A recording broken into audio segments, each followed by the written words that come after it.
All right, Nick. Bottom of the ninth.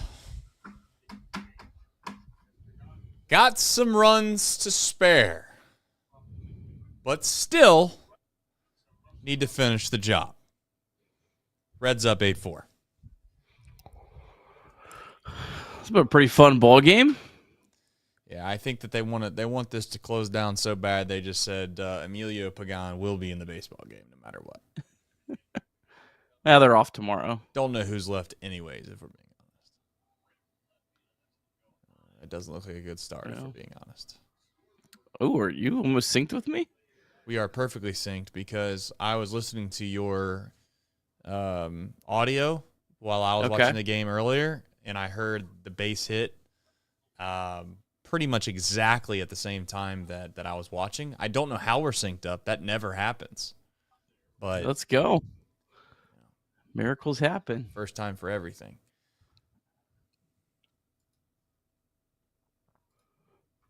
Just need outs here. You'll trade outs for runs. That's right. Or you'll trade runs for outs instead of backwards.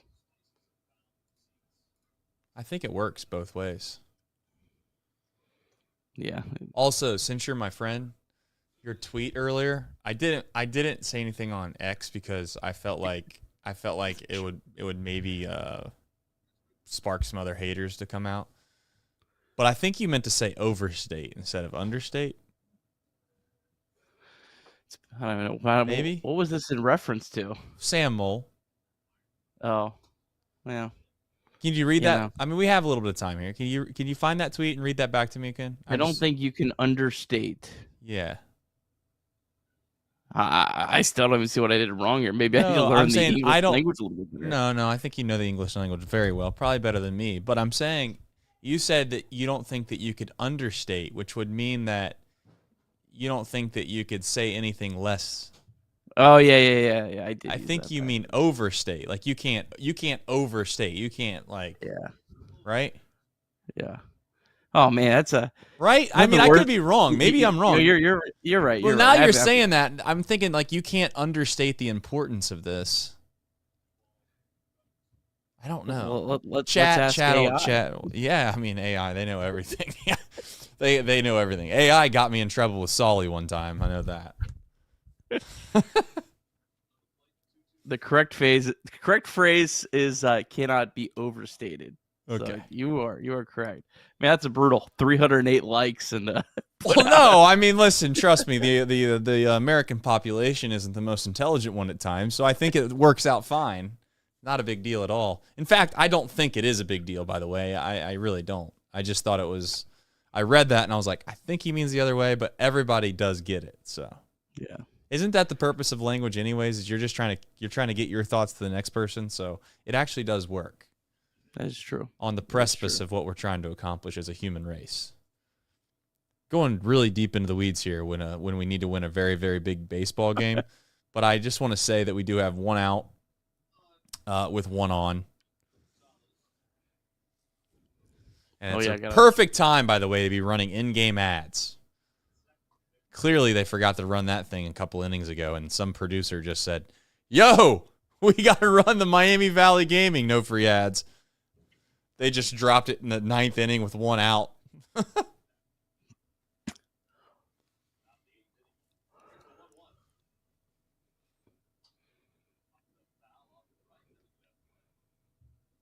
right. Matt McClain's playing well. If we don't get around to him, man, he came into today with a 130 WRC plus over his last I think it was 25 games. He's been playing obviously significantly better. I mean, him and Steer both, if we're being honest. I mean, they've been a huge asset for this baseball team over the last whatever it's been, 2 weeks, 3 weeks. Steer's been a little bit longer. Yeah. Josh Beckley gets it. He says, without farther ado. I get that one. I think I just kept that one going. It's further, I think is the right way to say it. I don't think people follow Chatterbox for the full on school of. You can't even say grammar. it. You can't. I don't even know what it is. Yeah, I don't know if it's grammar, the English language. I don't know, but they don't. Yeah, they shouldn't. I know this. I know there's probably some old school folks that remember those orange vocabulary books that you had to finish every week for English. There's no doubt that I did a little copy and pasted on that thing quite a few times with my friends. Didn't cheat, of course. Just was resourceful, as I say.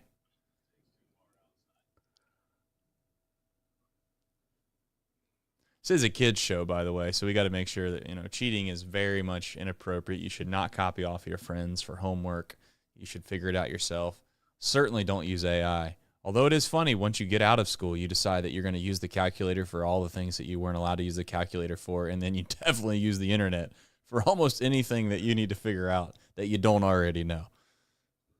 So, is there anything that you can think of that we should know as the human race without having to look it up 100% no matter what? I mean, that's kind of a blanket statement there. Just saying. I'm sure there's a few things that I would hope. Yeah.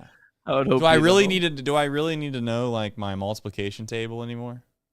I don't think that I really do, just personally. But hey, maybe it's just challenging. I use math a lot more than I ever thought I would. Just for when I use math the most is when I'm like trying to write these minor league stuff. Because it doesn't update. So if I want, players' batting average over the last 10 games, I have to manually add in today. Right. And then I have to, so I do a little bit of that math in my head. So the minor leagues keeps Nick Kirby's math fresh. Nice. Perfect. You're going to be having your kids in there just doing multiplication of all of these. Tyson Lewis's batting average over the next week. You're going to have them doing that. My son is like a math lover. I don't know where it came from. Two outs, chat. And I got to be honest. We're gonna keep talking about ridiculous stuff until we get this last out. Yeah. Unless things get hairy, then we'll lock it in. I kind of like the way this is going so far. Emilio Pagan's throwing strikes, and he's getting guys out.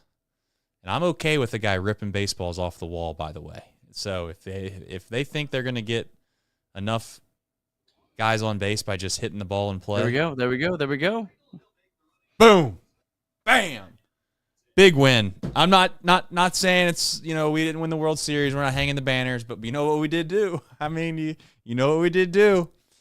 We didn't get swept, and that's the only thing that matters. Nobody sweeps the Cincinnati Reds, Trace. Nobody. I see what you did there, and I like it. We'll be back in just a minute.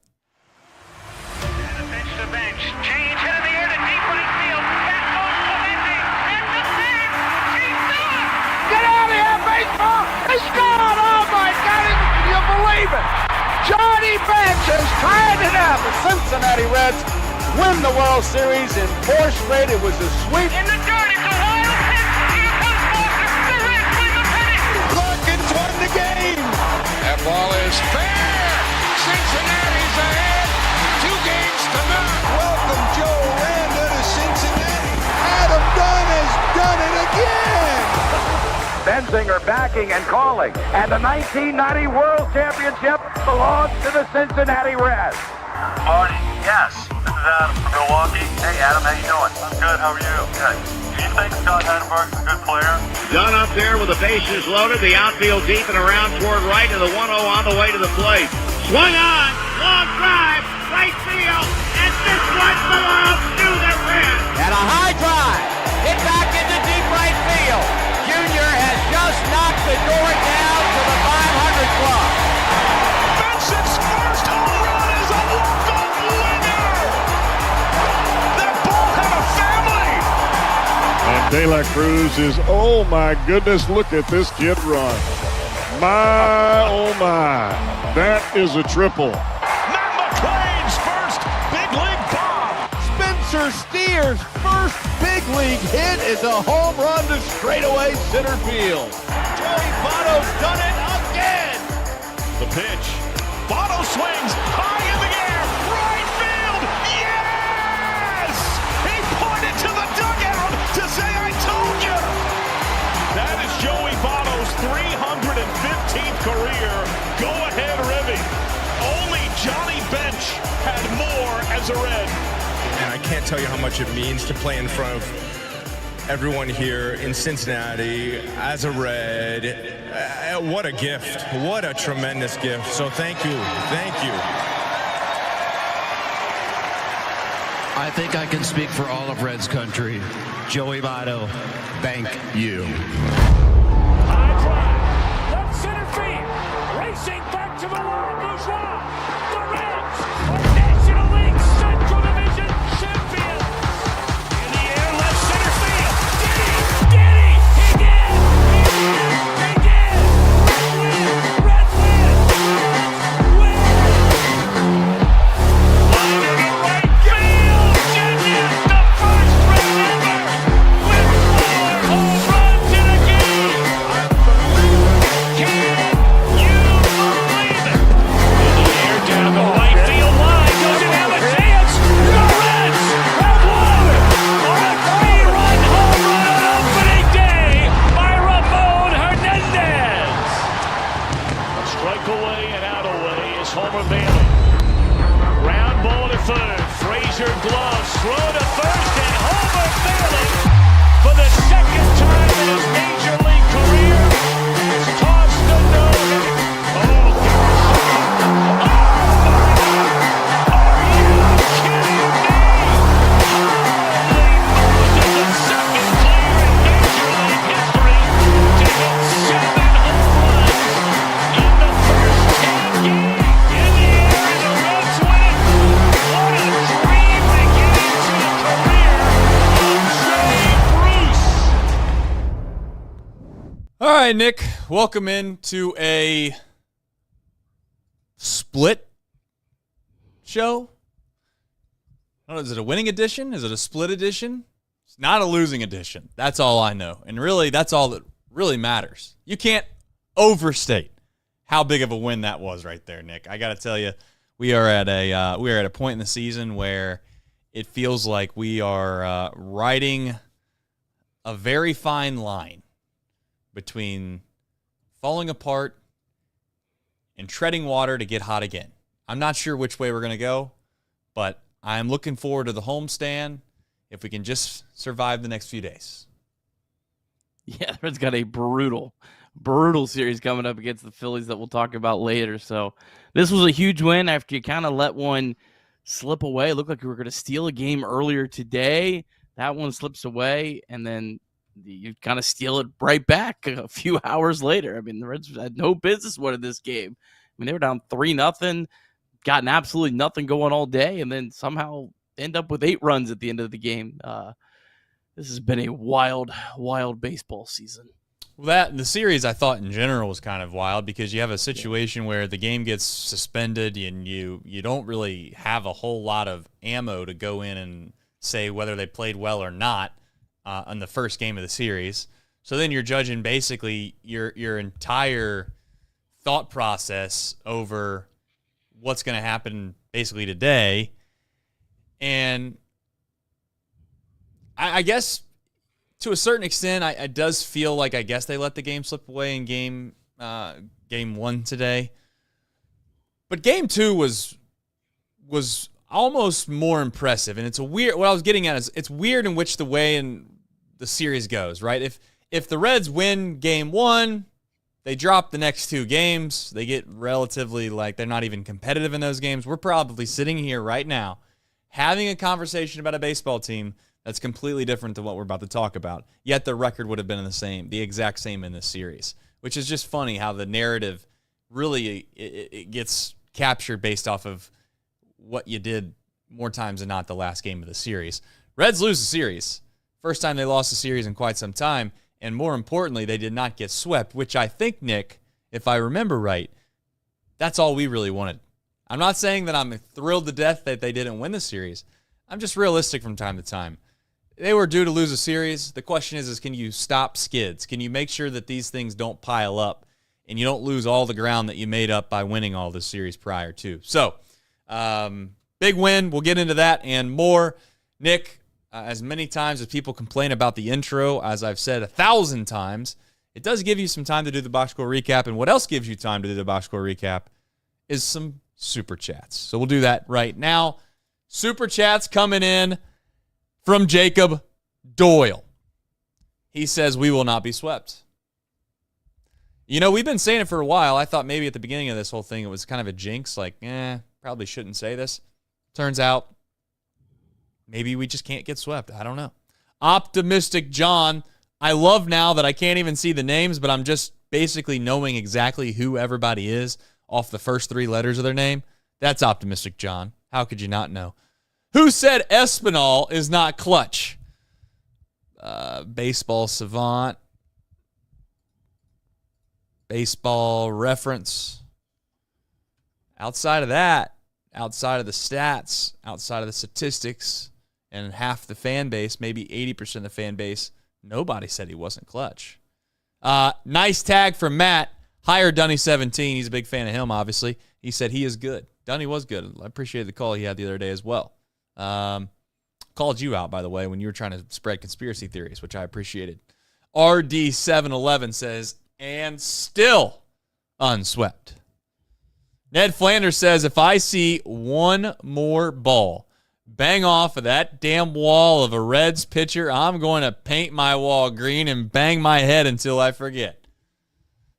You know, I kind of like it. I kind of like it. You know, the weird thing about that goofy wall is it feels like, and I never did look it up, Nick. I'm guessing it wouldn't have quite got out of the ballpark, but the Lux backside ball that he hit felt like it was hit pretty damn good. I don't know if it would have gotten out of any other ballpark, but it can take those home runs away, but then it can concede some kind of maybe higher pop-ups that probably wouldn't have gone out of other ballparks. So I just like it, man. I there's something about baseball that even though it might not be totally fair, if there's some quirkiness to it, I can appreciate it. It kind of keeps you on your toes. I like their dimensions. I like that ballpark.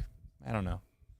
I do too. I like that there's just, interesting things. Like, there's a lot of triples in that ballpark. I think triples are just an exciting baseball play.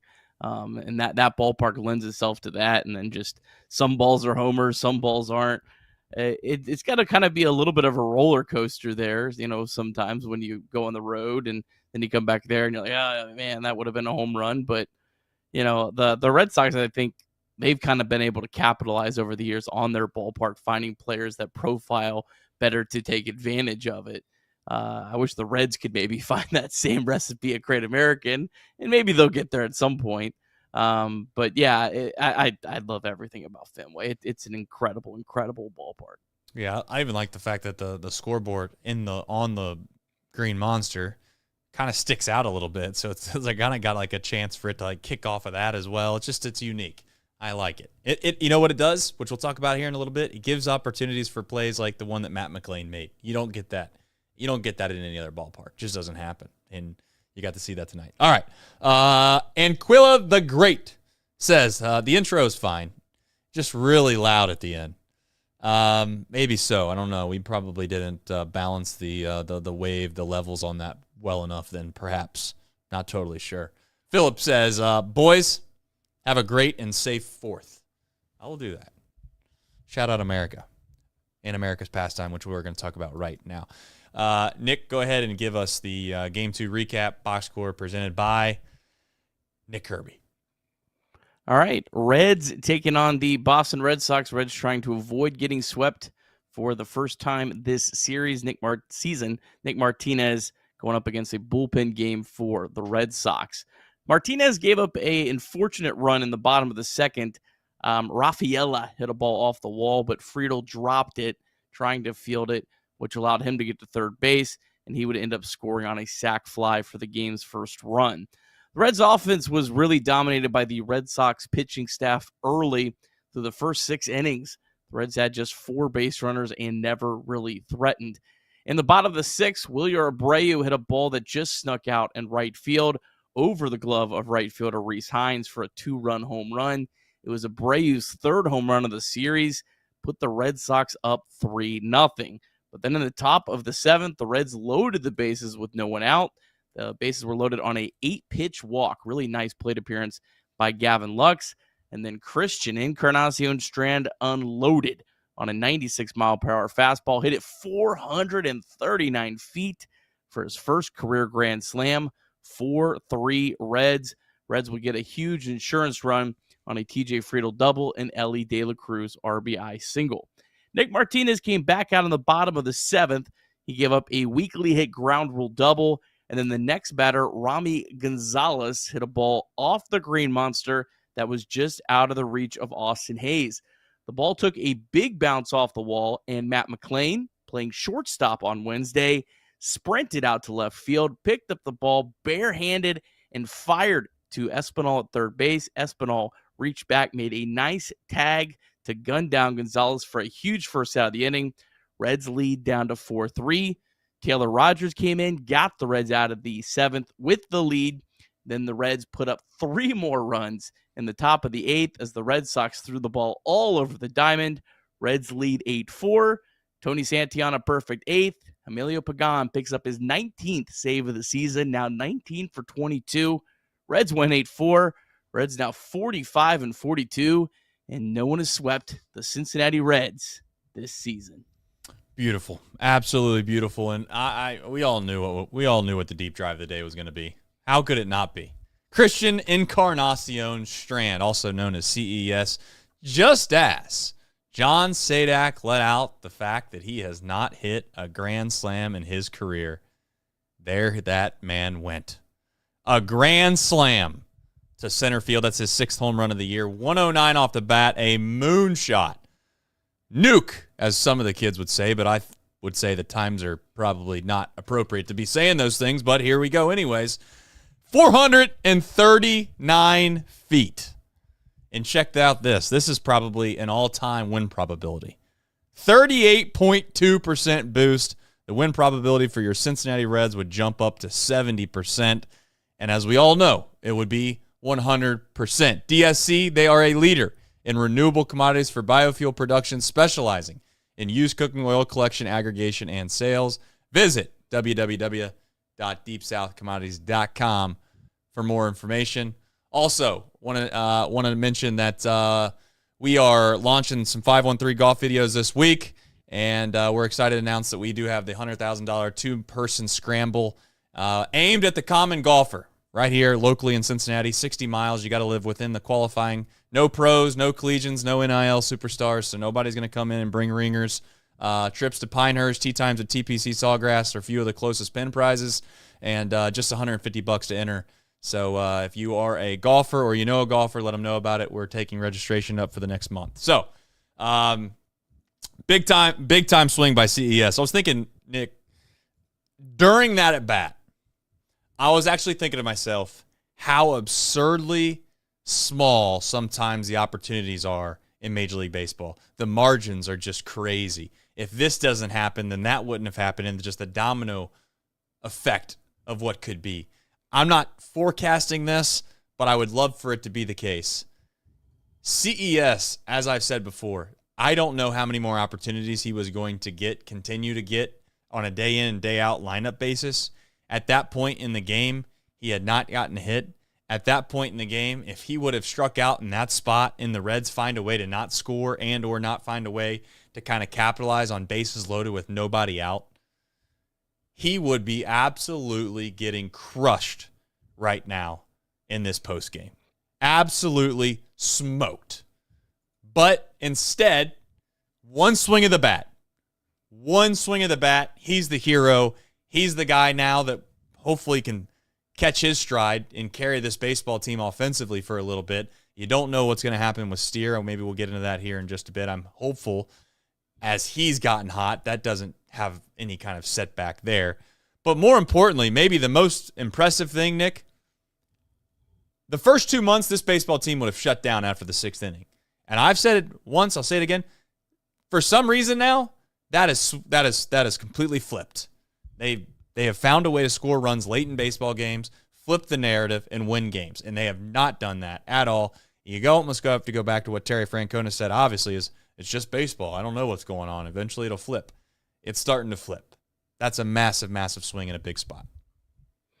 Yeah, I'll get to CES here in a second, but I want to make sure we mention Gavin Lux. He feels like the guy that's always somewhere in the middle of these rallies. He fouled off 3 straight pitches with 2 strikes, drew a huge walk just to set up that whole situation and give CES a spot where he had to get a pitch to hit.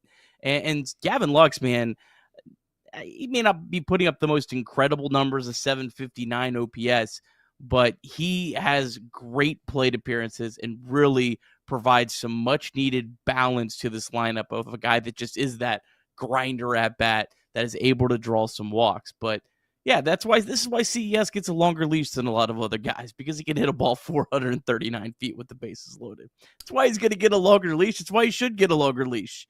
And man, I'm so glad that he hit that home run, because I probably would have lost my ever-loving mind if I had to watch Santiago Espinal hit with the bases loaded and 1 out against a right-handed pitcher with no one warming up in the Boston bullpen, because I saw it coming. They showed a camera shot of Will Benson just smiling on the bench, and I'm like, oh no, he's not even in the cage. I was like, I can't do this. I can't do this. So CES, man, he saved us all tonight.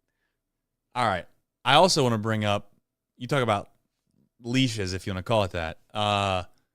Hines, we had already brought up that fact. He brings so much to the table outside of the fact that he just doesn't put contact onto the baseball as much as we had liked him to do. I'm not trying to give him a ton of praise just because he hit a weak ground ball, but he put the ball in play. And what he did do, I know this seems small, but I think it's a little bit bigger than maybe most. He put the ball in play, and it allowed him to beat out a double play, and he legged it out.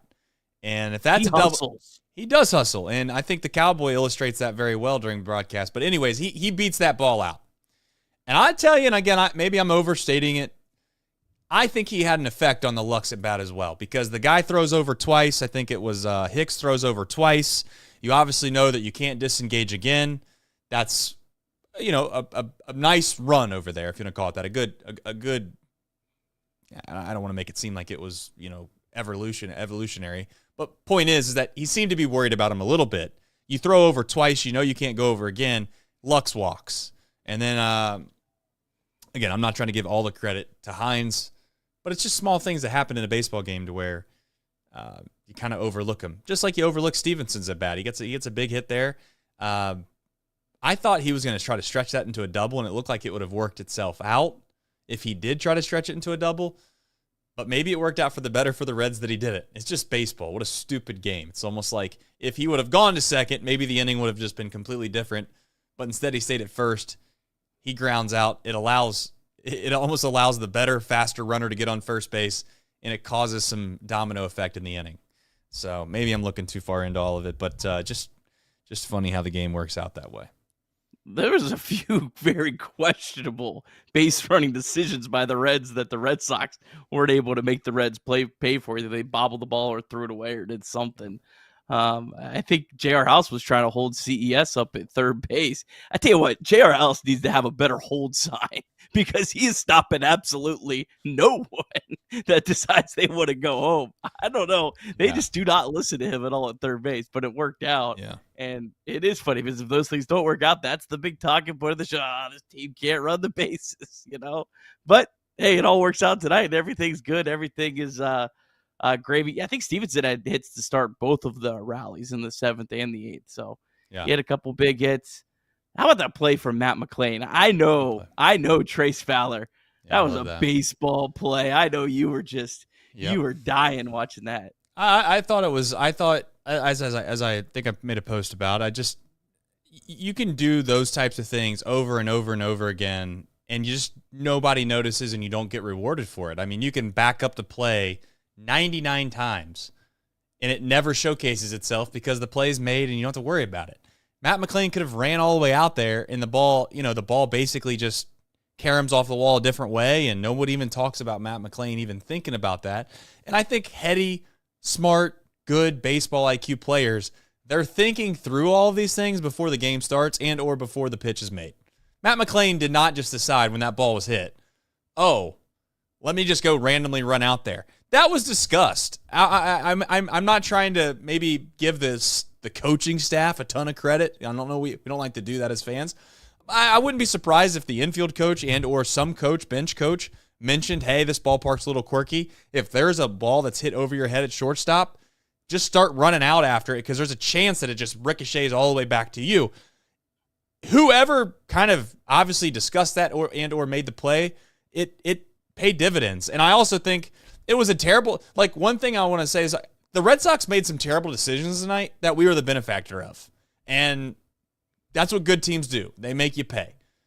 Just like the Red Sox made us pay for some mistakes in game 1, if you want to call it that. We made them pay in game 2. And it's just nice to get out of Boston with a win, man, because it looked pretty dire for quite some time. Yeah. Yeah, you're right. Yeah, good point on McClain and how many times, that stuff just doesn't get noticed at all. But and probably a big benefit to the Reds, not just having Francona, but also having Brad Mills, who was his bench coach there in Boston for as long. So they're as prepared as anyone to play in that field, which is so weird. I thought Hines, it's a tough place for Hines, a guy that's played like 3 times in the last month, to come out and play right field. He didn't play a great right field, but I didn't really have. Do you have any issues with any of the plays that he didn't make tonight in right field? No. I know that the one people want back is obviously the ball, the 3-run homer. I think it was 3 runs regardless. It was 2. 2 runs. Yeah. I don't know, man. I mean, yeah, could he have caught it? Yeah, maybe. But again, what do you expect out of players? I personally expect guys to make routine plays, play as hard as they can, and have a clue when it comes to the mental capacity of what you should do if something happens.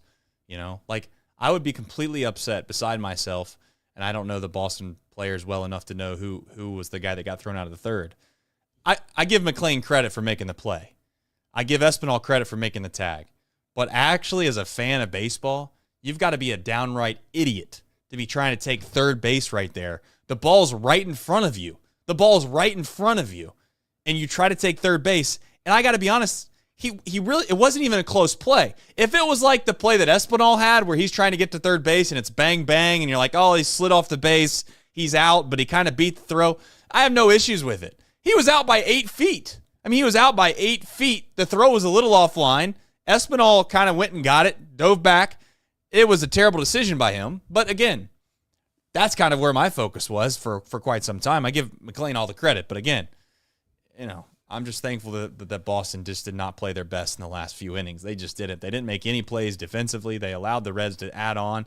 And I think that, the Reds earned the right to have a 4-3 lead, right, at the time? Yeah. They earned the right to have that lead. And I think they earned the right to even have some opportunities to extend the lead. But I think that they could have been held to four runs if Boston plays well. So that's here nor there, but doesn't matter at this point. Yeah, that decision by Gonzalez, that was the first out of the inning. He's the tying run. He's the 8-hole hitter, so they had the 9-hole hitter up, but you had Jarren Duran 2 spots away. He obviously ended up singling, which would have tied the game. So, yeah, that was an absolutely just terrible out to make there.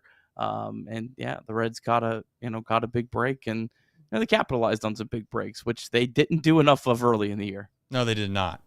Martinez, big start. I know that he was kind of starting to seem like he was slowing down. I think it was at the 80 pitch mark. And even I think Brantley brought up the idea that he thinks he was kind of running out of gas. You kind of forget when you get into the 6th and 7th inning. You kind of forget about the previous start. Obviously had the no-hitter going into the final inning, and you don't think about the wear and tear of maybe what that start did to the next one. This was a game where you felt like you needed a good start out of Martinez. Otherwise, you were going to be digging at the bottom of the barrel with this bullpen, which we'll talk about in just a second. But in a game that you score 8 runs, you probably you don't want to give the player of the game award to the starting pitcher, but you got to give Martinez a lot of credit because he went out there and he kept the Reds in a baseball game in which they had every chance to win until the end, and they did. So I don't want to gloss over what he did tonight either. Yeah, Martinez obviously coming off his tied for his longest start of his entire career. So Martinez has only gotten out in his entire career trace past the 7th inning twice. One was that last series of the year against the Cubs when I think we can kind of say both teams were kind of ready to get to the finish line. And then the other was his last time out, which obviously was even more taxing because he was carrying the weight of a no-hitter. So, yeah, for him to go out, the Reds needed those innings. I did not want to see 5-6 innings out of this bullpen tonight. I also didn't have an issue with Martinez coming back out in the 7th inning just because he was against the bottom of the order. If that would have been the exact same situation, but it would have been the top of the order coming up, I think that would have been where you say, hey, we got enough out of you, Martinez. We're going to go to the bullpen. But in that spot, that's a fine spot to try to, sneak a couple outs. There were a couple really bad hitters due up that inning. Actually, Mayer's a pretty bad hitter, but, was able to, has been a pretty bad hitter. And then Wong he's a backup to the backup catcher, basically. So I thought that was a good decision. It just didn't work out, but I didn't have any issue with that. But a big start from Martinez, big out from Taylor Rogers, big couple outs from Taylor Rogers tonight when the game was really still in the balance. And then obviously Santillan and Pagan did their job, but they had a little bit of an easier cushion for sure. Taylor got the big strikeout. I was worried about, let's be honest, when Rogers came in and he gave up the first guy he faces, he gives up a base hit, and you're just like, oh gosh. If this guy doesn't get out of this inning without giving up a run, I was ready to ship him off. I really was. I was like, left on left. It was 2. He had 2 of them. He went lefty on lefty, and he went lefty on lefty again. Which kudos to Francona. Did a really good job of picking his spot there, and thankfully for Rogers' sake, he got out of it. So bullpen, I guess at this point it's safe to say that I think everybody in Reds fandom agrees on one thing, which very rarely happens. They need help. They need some help. There's just not a lot of reliability. I mean, outside of, I don't really want to go down this rabbit hole here because I feel like it gets a little dark, but I'll give Suter some credit. So I kind of want to include Suter, even though we all know I think he's not a high leverage guy, but he has been good. So I don't want to just keep pushing him off. But out of Santillan and Pagan, Barlow's probably earned the right to be in the mix there. Okay, but again, that's 3 guys. That's not enough. But again, I know that's only 3 guys, and I would almost say that can I put Barlow in the same kind of situation that maybe we would put Suter in? He's a guy that's done well. Yeah. He's a guy that's done well. I just don't know if that seems like a recipe for success long term. But again, I can't knock it because he's played well. They're kind of like, and no disrespect, but they're kind of like the Austin Wins-ish that you feel. It's like, all right, I get it. It's going well. But here's the thing. I got to tell you, it doesn't seem like this is something we should be building our foundation of our bullpen off of. It needs some help. I mean, even if you count those guys, you still only have about, we'll call 3.5 pieces. That's not going to last. It's just not going to last. So Nick Kral's got some work. He does. He's going to have to go out and he's going to have to find some help. He's going to have to do it relatively fast because I know that we got to supposedly survive the next 20, 25 days before we get to the deadline. But hopefully he can work some magic here and we can get some help a little bit sooner. Not banking on it, but it would be nice. Yeah, I kind of would like to see Zach Maxwell just get a shot. Yeah. I mean, I kind of like to have a little higher ceiling guy in the bullpen in the mix. Like I totally understand you probably at this point. I would say you definitely at this point. I don't think you can have both May and Maxwell in the same time. But May's kind of worked his way out. I think he'll come back again at some point. But I kind of would like to see at least one of them. At least kind of have one of those options that you can kind of throw into some of those situations. Now, I think also, in fairness to the Reds management, when you're playing in Boston and then you're going into Philadelphia, these are maybe the series where you don't want to get too cute. And maybe they'll call one of those guys up when you come back home for the Marlins and Rockies, which I think would be a really good time to try one of those guys out. So maybe when you come back home next week, maybe it would be a good time to try to bring up Zach Maxwell. I agree. I also know that Buck Farmer is going to get another opportunity. I don't know whether or not that's 100% going to happen. I know that's he's a minor league. He's on a minor league deal. Yeah, but they're not bringing him up. They're not signing. But I'm just going to be honest. They're not signing Buck Farmer, in my opinion, because they think they need some help for the Louisville Bats, unless you're going to convince me that they're going to bring up more guys than maybe you would think from Louisville. I just you don't think that Buck Farmer is going to kind of get a shoe-in opportunity over somebody else? I think he's going to have to prove it in Louisville for a little bit because the guy got released by 2 teams. I'm well aware. I know, but I think he's well going to have Cincinnati. It may not be a high threshold. Like he might need to go out there and throw 3 good games in a row or something. Okay. Like I don't think the guy's to go down there for a month and grind if he pitches well. But I think he's going to have to prove at least a little something before the Reds put him on the big league roster. I don't think it's going to take much. I could be completely wrong. I don't even know if I want to say hope I'm wrong. I just want guys that obviously can get some outs in the bullpen. I won't say a bad word about Buck Farmer. That dude grinded for 3 years. That guy basically lost all of his free agent value to eat innings for this team. I've been a big Buck Farmer stan, so I won't say a bad word about him. I don't have high expectations, but I do like Buck Farmer a lot. Yeah, I don't think you could or should have high expectations of Buck Farmer, but I'll tell you what, maybe more importantly this showcases than anything is that obviously the front office feels that there's a clear problem. You would like to think that if 80% of the fan base sees that there's a problem, that the guys that get paid the most money to do that as their job would notice that as well.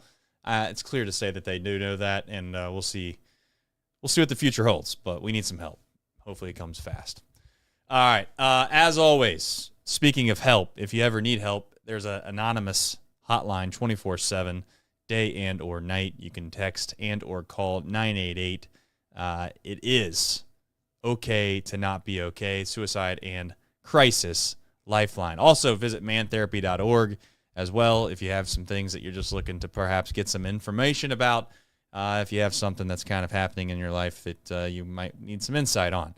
As always, text and or call 988 day or night. All right. Game number 1. And before we do that, we'll do Super Chats. Thank you for having that on the rundown. Otherwise, I would have just completely blown past that. Where are we at on the Supers? On to the Super Chat screen. Here we go. Philip says, boys have a great safe and fourth. That's twice, Philip. You just got to double your money there because I didn't see that. That's where I left off at. Michael Rolfe says, I like when the Reds win. I also like when CES hits the ball faster and farther than NASA space mission. And, as we say, ATOBTTR, the audible grunt, no, by the Sox pitcher before CES killed the ball made me die laughing. I didn't catch that. I'm going to have to go back and I'm going to go back and watch that too. I did not know. Did he actually just let out a big no right when he let go of it because he knew it was a bad spot? Maybe. I mean, fastballs up in the zone aren't probably a good recipe for success. What really did him in was that he went fastball, fastball, fastball, fastball, and then he tried to throw that slider and it missed so bad that I think that CES just said, yeah, he's not going to be able to throw that for a strike, so we're just going to lock in on one pitch and one pitch only, and he didn't miss it. Pete Gardentool, he's back. Pete Gardentool says, hear me out. I think CES has bad eyesight. Okay. He seems to squint a lot. Get him Chris Sabo goggles, and with that raw power, he turns into a bona fide stud. Hey, look, Pete's thinking outside the box here, you know? Yeah, I'm sure they never checked his eyesight. I bet. I like the effort. I like the effort from Pete. Yeah, I like the effort on the name too, but maybe it is. Who knows? I mean, I don't want to sit here and make it out like there's no chance that's what it is, but I'm just assuming that in elementary school when they check your eyesight just to make sure that you're keeping up. I'd like to think that the Reds do some checking of eyesight as well as you check into spring training. Maybe. I'm hopeful, and if I'm wrong, I wouldn't shock me with this franchise sometimes. Putrid Talent says Zach Wilman, new acquisition by the Reds. He's in Chattanooga. We went to school together and played together. That's pretty cool. There you go. That's pretty cool. They got some cool pitchers down at Chattanooga. They got the kid from St. X. So we got a little local flavor down in Chattanooga in the second half. Nice. Colin Will, member for 12 months of Nutcutter Nation, just got the badge of honor, by the way, of being the Nutcutter for 12 months. So shout out to Colin. He said, got out of Boston without getting swept. Now go to Philly and bare minimum don't get swept. And win the next 2 series before the All-Star break, and we are in great position. ATOBTTRLFG. What a great super chat, because I was thinking the same thing when I looked at the schedule. Now, am I here to say that you could probably maybe you could steal a series, and maybe you can steal a series in Philly. Perhaps you can find a way to win the series and you split between Boston and Philly. You go 3-3. That would be amazing. But, as I've said before, I'm not trying to get ahead of myself. I hope this homestand cooks. I hope we cook in this homestand. I'm not saying you got to go, what is it? It's a 6-gamer? 7-gamer? It's a 7-gamer. I'm not saying that you need to go 7-0. But 5-2? I mean, 5-2? Yeah, I think that's realistic. 5. Yes, that's realistic. So, dare I say 7-0, then we'd be all the way back. But that's here nor there. All right. Game 1 recap. Nick, I don't know. Do you have a box score recap? Is that how we're going to do this? Do I have a box score recap, Trace Fowler? Of course I have a box score recap with the graphic and all. Come on. Who now. knew? I mean, this guy, the most prepared guy in the business. Some say he's a big leaguer. All right. 2:30 p.m. We had the second game of the 3-game series against the Red Sox. Actually started on Tuesday night. Brady Singer gave up 2 runs in the first inning, but was able to settle in and got through 3 innings without allowing any other runs. Will Benson singled and came around to score in the top of the third to make it a 2-1 game. Then we would go into a rain delay and the game would be suspended. Game resumed at 2:30 p.m. this afternoon in the top of the fourth. The Red Sox, having the lead, elected to go with Brian Bayo, who was supposed to start the regularly scheduled game today, but they tried to use him to secure a win. Gavin Lux walked and Spencer Steer homered over the Green Monster to put the Reds ahead 3-2. Sam Moll then took the ball for the Reds in the bottom of the fourth in his first game back since April 6th, and he threw 2 perfect innings, striking out 4 batters. But in the bottom of the 6th, Abraham Toro hit a ball just 71 miles per hour off the bat that fell in between Ellie and Friedel for a leadoff double. Toro moved to third on a wild pitch and then scored on a single to tie the game at 3. That was against Scott Barlow. Lyon Richardson threw a perfect 7th, but came back out in the 8th and ended up giving up 2 runs to put the Reds behind 5-3. Reds went 1-2-3 versus Chapman in the 9th, and the Reds lost 5-3. From the 5th inning on, the Reds only had 2 batters reach base, and they were on hit by pitches. One of them was Spencer Steer, who ended up getting scratched from game number 2 because of his hit by pitch. All right, really quickly, Rolf, just wanted to say it took 15 months to figure out how to become a member. Happy 30th. I still owe someone a Ricky Karcher jersey. That person, the Ricky Karcher jersey person, is David Bloom. So if you're David Bloom and you won the Ricky Karcher jersey for Michael Rolf, my suggestion is to DM him. However you do that. Maybe on X. It is. Maybe on. I'll if he's in here, I'll put Rolf's at into the chat here. There you go. So if David Bloom is in the chat, you just need to DM Michael Rolf. All right. It's in there. You got Lyon in the 8th. I know that you had mentioned you didn't really have any issues there. I guess I'll let you give the sermon and or perhaps your perspective of that. Yeah, a lot of people were upset about that. I didn't have an issue with it at all with Lyon coming back out in the 8th, just because it was a tie game. All right, you're in the 8th inning. You're in the bottom of the 8th. It's a yeah. You still needed to get 6 outs. You still need to get 6 outs, and then you would have also had to score a run off of Aroldis Chapman. So you're kind of in a tough spot. I mean, like your chances of winning that game aren't that high. Now, if this was the final game of the series and you had an off day tomorrow, then yeah, you kind of go all out and still try to win this game. But you have game 2 still ahead. So I didn't have any issue at all with going with Lyon again. In fact, the way that game 2 played out, you had Santion and Pagan available to finish off a win. And I definitely don't think in Santion's case he's pitching in 2 games today. Maybe Pagan would have, but I don't think the way they've used Santion, they were going to throw him in 2 games in one day. So I didn't have an issue with it. I know a lot of people did. I think sometimes you have to weigh the odds of where you're at, and bullpen management is really, really hard. And I think Francona did a really good job managing these 2 games. I think he gave the Reds a chance to win both, and they at least got one and took care of business. Exactly. I think that you got to, if you decide to go all in there, Nick, and it doesn't go your way, and then you find yourself in a game like tonight where if the Reds didn't have add-on and you have a 4-3 lead and you already kind of dropped the first 2 games, who are you going to go to then to try to get the biggest 6 outs of the day?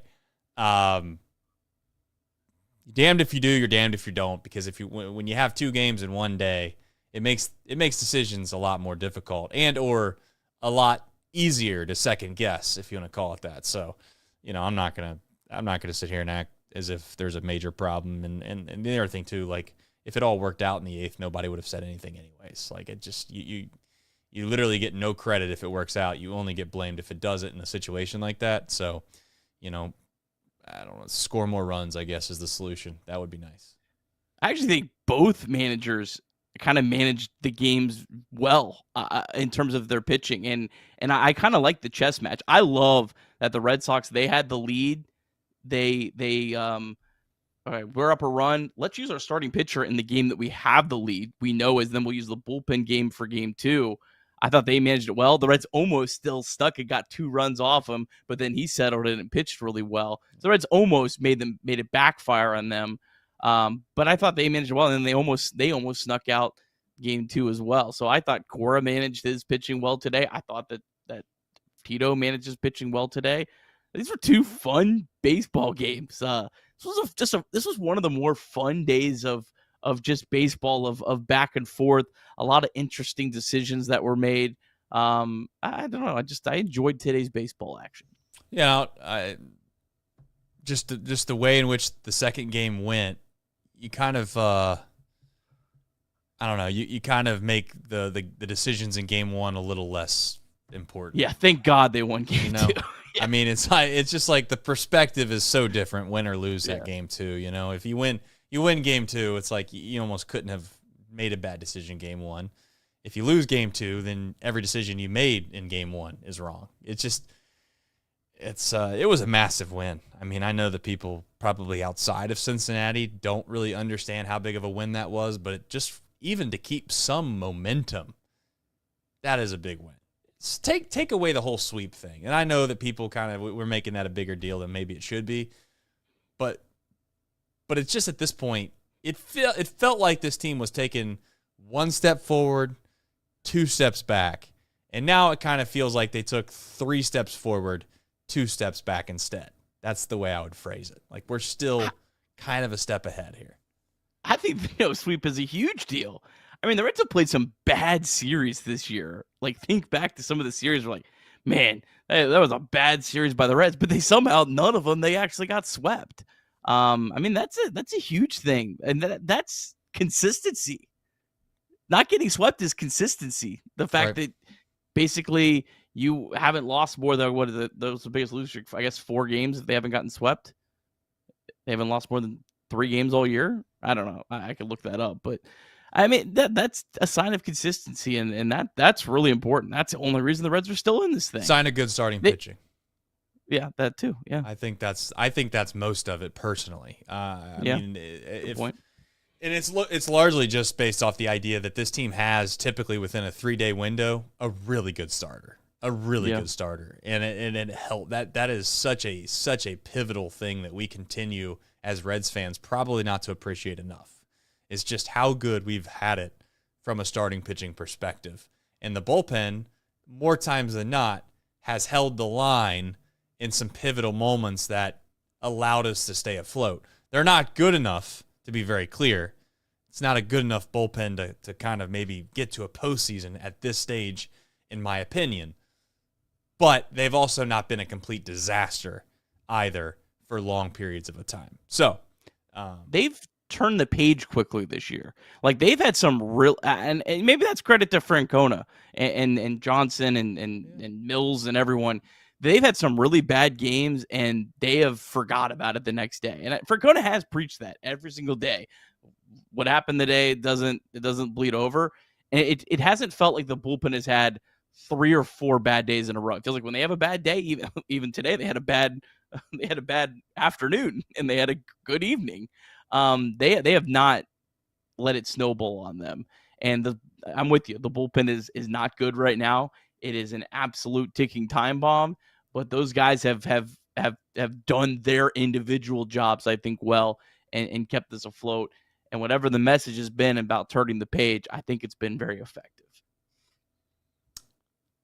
That, and I think hopefully we can stay healthy.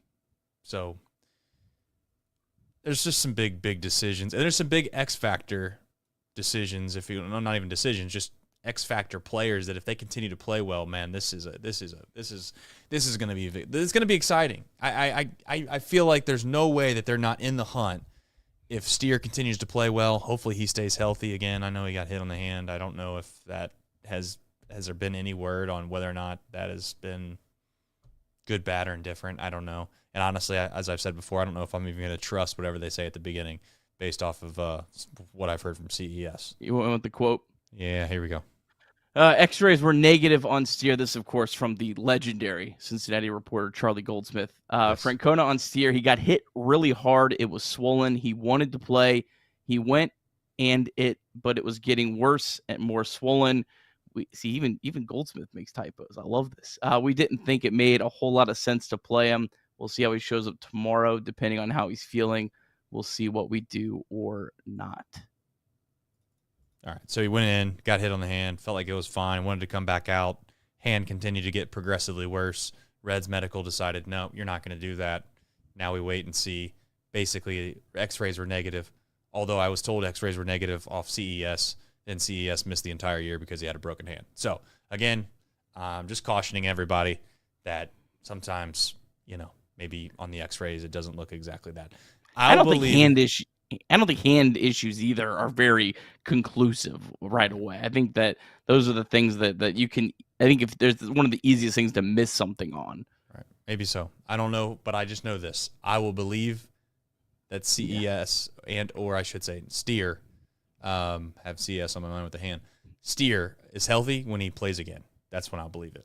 So, yeah. All right, Ellie, Friedel, that was the big to-do. Game 1. We got to talk about it for just a moment at least. Some people are upset at Ellie because he's roaming out into territories that's not his position. Some people are saying, well, where in the hell is Friedel at? It'd been nice if he called him off. I'll say this. I think that Ellie has a God-given ability that allows him to do things that other people just can't do, which also then showcases itself and gives other people an opportunity to see things they've never seen before, so they want to complain about things because they've not seen it before and it seems unorthodox. So you don't really see a shortstop ranging that far into center field because they humanly can't get there fast enough to make a difference. Do you want to cap that, I guess is the question I have? Do you want to tell Ellie, hey, man, if you take 6 steps, stop? What are you supposed to do, man? He's out there trying to make a play. That's what you're supposed to do when you play baseball. Go make a play. Do your best. And we'll try to figure out the rest from there. I like for Friedel, and again, I don't really want to crush Friedel either because I feel like Friedel kind of was in a spot where he kind of thought, damn, Ellie's got a beat on this. It's going to be a tough play for me, and it's a bang-bang decision. It's really, really hectic. He just lets it go. The last thing you want to see, and I know people don't want to hear me say this, God's honest truth, the last thing I want Friedel doing is yelling that he's got it, and diving before he knows that Ellie knows for damn sure that he hears him, and he takes Ellie's, I'm not trying to get too gross here, but he takes Ellie's knees right with him, and the next thing you know, you got your shortstop that's probably your best player on your team, or one of your best players on your team. I don't want to get in debate about that. He's out for the season because you're trying to catch a baseball in center field. So I know it sounds crazy, and maybe I'm taking the cop-out thing. I blame no one. I blame no one. It was a tough situation. It was unfortunate. The way the whole thing went down, it's part of baseball.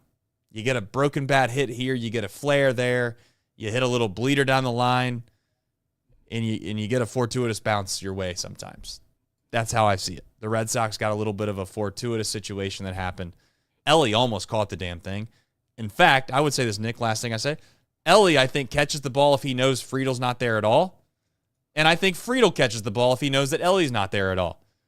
But how are you supposed to tell each one of them that they're not supposed to pursue the play? That's kind of where I'm at. I don't know if you have different thoughts on it.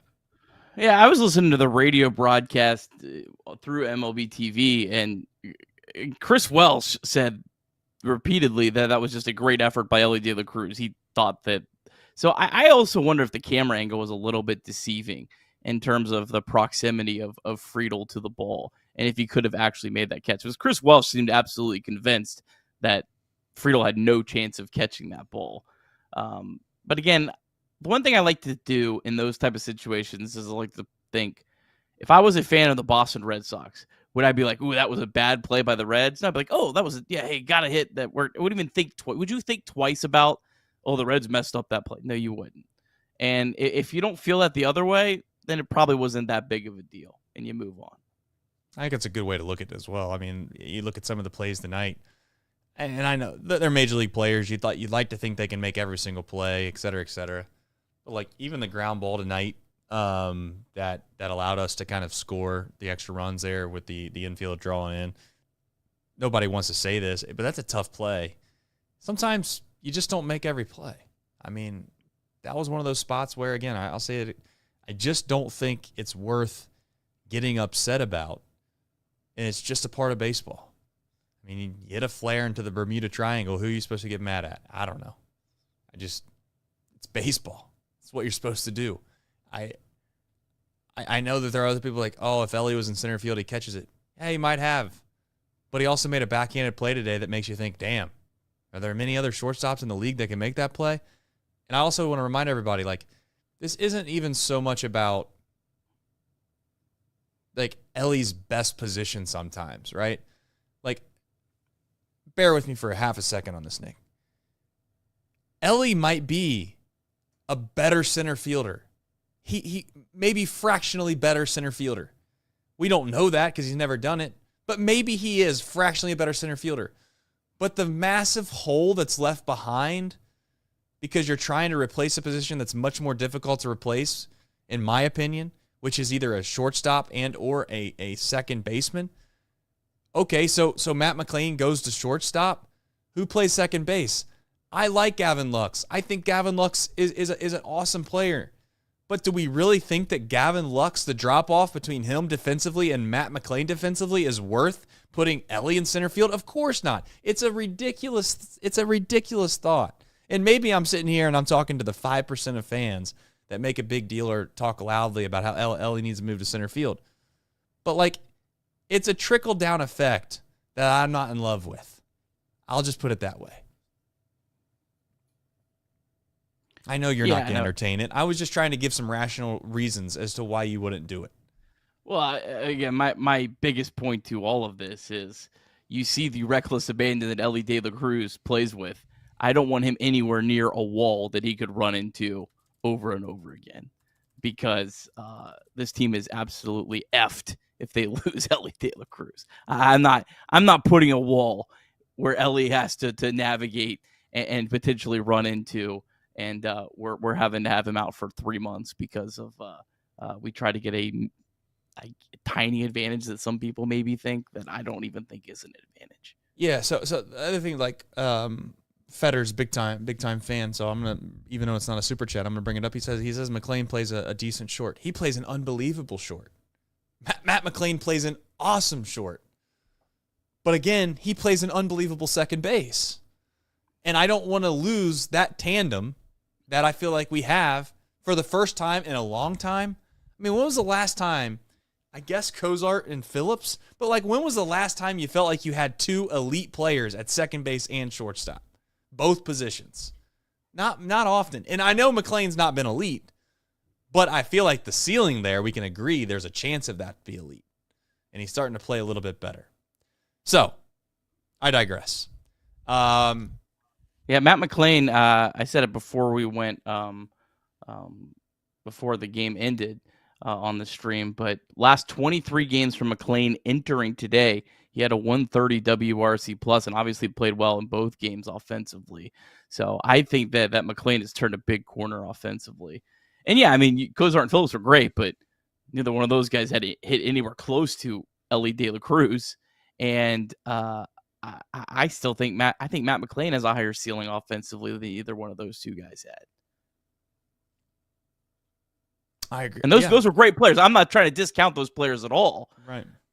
But yeah, I mean, you were right. You have a chance to have it's best in the history of this franchise. I mean, Morgan and Concepcion. Defensive guy. Yeah. He was, but I guess that's where it adds. But Joe Morgan was so damn good that it's almost like he almost makes up for everything. Yeah, no, I'm with you. It's almost like greatest player of all time for the Cincinnati Reds, Joe Morgan. I know people are gonna get pissed at me for saying that, but just go back and look what he did. I'm just saying he probably makes up for everybody. But your point's valid. Like your point is valid. I think. Two of the better players in the league at their time, there's a chance for that to happen. And we'll see. We'll let the proof fall where it is. Like, if Ellie struggles over the next 2 years at shortstop, all right, be my guest. Like, we can make this. The other thing I would say, I don't know if Arroyo is ever going to get up here fast enough anyways, to be honest with you. I don't know how much you believe in Arroyo. Maybe it's someone else. I don't know. I'll make up something like, maybe it's Tyson Lewis. I'm joking, of course, a little bit here, but if somebody comes up that's unbelievably talented at shortstop defensively and also has a bat that you think could play at the big league level, like other great players have moved from shortstop, you know? I mean, other great players have moved from shortstop to a different position, whether it be third base, whether it be right field, outfield, whatever it is. We're not there yet, though. We are so far away from being there. I'm tired of even discussing it, so we're going to be done to discussing Ellie De La Cruz moving from shortstop anytime soon because of those reasons. But I thought I'd bring it up because it seemed like that reared its head again today about Ellie being a center fielder because that play wasn't made. But they forget about the backhand play that was made at another point in the game. All right. Left-handed pitching, Sam Moll returns 2 innings, scoreless. I know that you had mentioned that you can't understate how big of a deal it would be. Your thought on, I guess, Sam Moll. And I said, 2-3 days ago, I think that you could hope that he comes back and he throws as well as he used to, but you can't bank on it. It's a step in the right direction. I'm not all the way there yet, but boy, it would be a nice addition to this team if we had another left-hander that we can believe in. Yeah, I mean, he looked great today. We'll see, but that was a breath of fresh air watching him. 5 swing and misses in his 2 innings, struck out 4 batters, struck out the side in his 2nd inning of work. And if the Reds win that game, I mean, that's absolutely heroic effort in this game. Going up against one of the Red Sox better starters. You know, Reds went with Sam Moll. The Red Sox went with a guy at the mid-3 ERA that's been one of their top prospects that's, had a nice little career over 3 years now. But yeah, I mean, Sam Moll, it's a huge if, but man, he fixes a big, big gaping hole in the Cincinnati Reds roster. Is there any chance that Rogers rebounds? Yeah, I mean, there's a chance. I mean, yeah, he's I guess that's the other thing too. Like we talk about, just one of them, please. Well, I was just gonna say, like we always talk about McClain or CES or Hines, and we talk about Benson from time to time, being like, hey, I know they're struggling, but there's a ceiling there. I would like to at least say Rogers, there's a ceiling there, right? It's not like we just took this guy from AAA and he's never really had any success at the big league level, and we're banking on him to help us out, like maybe a left-handed Maxwell or something. He's, I mean, there's some pedigree, I think is the word I'm trying to get to. There's some pedigree there. Whether or not it reaps its head and showcases itself, I don't know, but maybe I'm trying to be optimistic tonight, but maybe there's a chance that he rebounds as well. Inherited runners obviously is the problem, but we'll see. Yeah, I mean, Rogers has a great track record. So I was surprised he struggled as much. But, hey, you know what? It is a long season. And, maybe we'll go, I don't know, maybe some of those nice ERAs, though.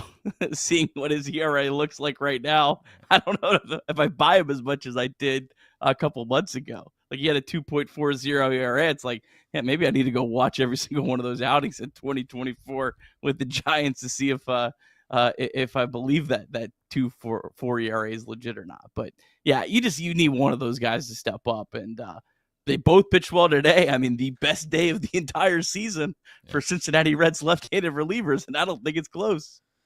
No, and they're going to have some more opportunities here soon. Obviously, I don't want to prelude the who, what, when, where, and why, but got a big series coming up. I mean, I guess you could say the best team in baseball. I don't know if I that's such a debated topic about, who's the best. Ultimately, you get to find out at the end of the year, so I'm not going to discuss that or argue about it, but I'm going to say one of the best, that's for sure, coming up here in Philadelphia. So before we do that, though, we obviously have Reds MiLB. Nick, don't know if you have any Shang-In Lin updates, but perhaps we do have another update with a guy that might be coming back to the big leagues here soon. Well, the ACL Reds were off today, but I'm really glad that you brought up Shang-In Lin because Trace, Shang-In Lin homered last night, July 1st for the ACL Reds, his first home run of the season. I can't remember. Someone off the record sent me the exit velocity on it, and it was, I think, 109 off the bat. So some are saying Shang-In Lin is back. But we did have some other teams in action. The Louisville Bats, they fell 3-2 to Indianapolis. Marte walked twice, so you'll love to see that. Blake Dunn, he's 2 for 4. Blake Dunn quietly playing a little bit better. Still not hitting for any power. But he has reached base in 25 straight games, so that's good to see. Luis May threw a scoreless inning as well. He walked one batter, struck out one. Only 7 of his 15 pitches for strikes, but he hit 101.2 miles per hour. Down in Double-A, the Chattanooga Lookouts, they won 3-2 over Birmingham. Chattanooga now 41-32 on the season. Good day from Cam Collier, 2 for 3 with a double. Hector Rodriguez, 2 for 5 with a double. Sal Stewart hit his 10th home run of the year. Good day as well for Ethan O'Donnell, 2 for 4, stole a base. Edwin Abreu, he's struggling a little bit. He was 0 for 4. The Dayton Dragons, they fall 9-2 to Lake County. The Dragons have lost 4 straight games, but they're still only 2 back in the Midwest League North Division second half race. Leo Balcazar, 1 for 4, stole his 4th base of the year. Carlos Sanchez, 1 for 3. Nestor Loran, a guy who was awesome last year, Reds minor league pitcher of the year. He is really struggling. Gave up 5 runs today, now a 6.49 ERA in 13 starts this season. And last but not least, the Daytona Tortugas, they won 7-6, hung on late over St. Lucie. The Tortugas have now won 3 of 4, and they have a 2.5-game lead for a second-half playoff spot. So could we see 2 Reds minor league teams in the playoffs? And hey, maybe Dayton can get it going as well.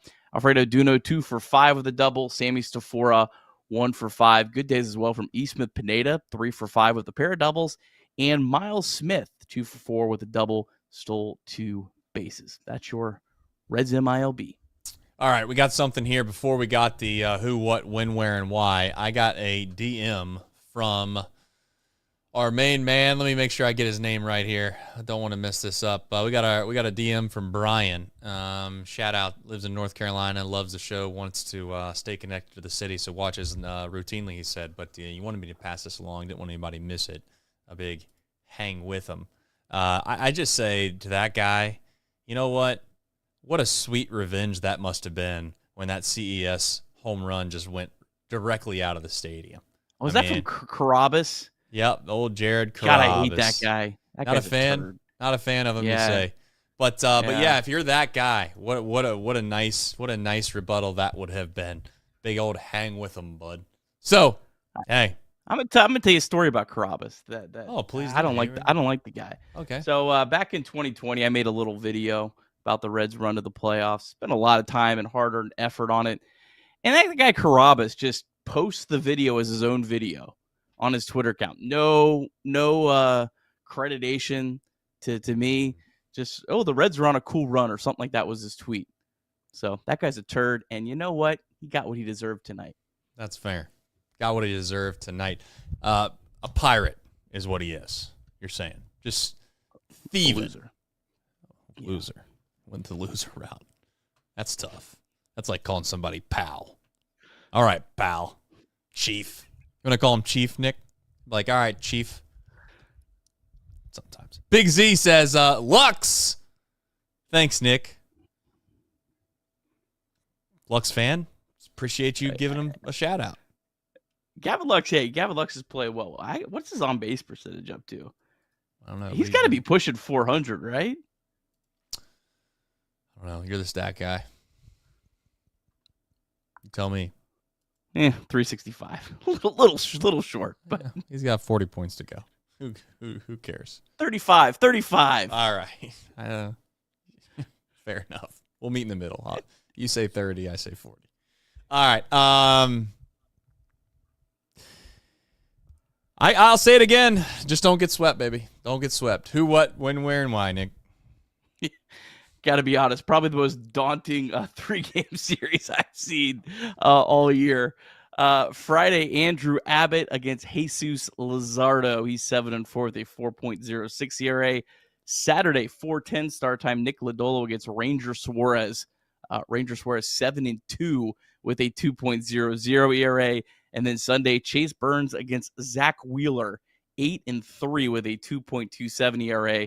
So, yes, the Reds are going to face two very good lefties Friday and Saturday, and then Zach Wheeler, who might be one of the best pitchers on the planet. Phillies are 51-36. They are 28-15 at home. They are 4-5 in their last 9. Interesting, the Reds, might remember the last 2 years, have played all their games against the Phillies in the month of April. So finally getting to see the Phillies later in the year. Reds did, though, go 4-3 against the Phillies last year, and they won 2 of 3 in Philadelphia. Might remember that big Spencer Steer grand slam earlier in the year. Shout out to that. It was our second most ever watched Chatterbox Reds live postgame show. Couple notes here about the Phillies. Their offense is good, maybe not as great as you might think. Kyle Schwarber's having a great year. Trey Turner's having a good year. Harper and Castellanos, they've been pretty decent. Probably we're hoping for a little bit more out of them with their paychecks, but everyone else really on their offense has been underwhelming, but their starting pitching has been absolutely dominant. Their bullpen's been the weakest link. They entered today 24th in baseball in ERA. Their closer, Orion Kirkering, I think is how you say his name. He has been absolutely dominant of late. So, Trace, I don't know. This is a tough series. This is one you get a win. I'm thrilled. But you know what? Reds have gone into these series. We didn't like that Yankees matchup. There's been some matchups last year where this doesn't look good. And Reds team's found a way. Good to have Andrew Abbott on the mound Friday in game 1 against the Phillies lineup with a lot of lefties. Yeah, I hate to say this, but it's almost like we got to find a way to play really good for one of these days. I'm not saying that we don't, we can't stack up and win a series against them, but they're a better team. And we're in a spot right now to where I'd say if we had to stack up and win a series against them, I'd like for Hunter Green to be healthy. And I'd like to make sure that we have a fully well-rested bullpen with a couple more arms and let the chips fall where they may. So I don't want people to think that I don't think that there's any chance in the world that the Cincinnati Reds can't compete with the Phillies. But at this stage in the game, I'm not going to be unrealistic. And it's almost like I know that we all love and really adore the run differential. But if the Reds lose 20-0, and then win 2-1, I would shake your hand right now, and we'd be on our merry way. Could care less. Just give me one win. Well, Friday day game, July 4th. I mean, that's the most favorable game for the Reds. So, man, if you just find a way to sneak that game 1 and then just have the rest of the weekend be gravy, I mean, that would be probably the most ideal thing. My last point for me tonight, Noelvi Marte, I guess he's probably getting close. When you look at this series and this pitching, I think I'd probably just say, Marte, let's have you join the team on Monday in Cincinnati. I don't think I necessarily want to have Marte thrown into the fire in this series. Let's let him face a few Marlins and Rockies pitchers. Do you think the Marlins Marte might have this, like the sniffles, perhaps? Be like, hey, I don't think I can get on a plane right now. Got like a little bit of a cold. I know he wouldn't do that, but just saying. Might be wise of him. All right. Any other final parting thoughts before we head off into the sunset? Rolf wants to know who the F is Adam Pluko. He's one of Tito's guys. He pitched in Cleveland for a while. He's kind of on the Brian Shaw Gotcha. last leg, and getting the chance out of AAA. Pitched well tonight though, so you know what? He's a depth guy. All right, fair enough. This is the angle we got tonight. We'll see if we can find a way to be an athlete. But just want to let everybody know, appreciate them, love them, like the stream if you haven't already. Tell a friend about the show if you haven't already. Download the podcast or listen to the podcast each and every morning as well. Leave us a review on there if you would be so kind. Till then, just want to say, love you. It's time to be an athlete. Here goes.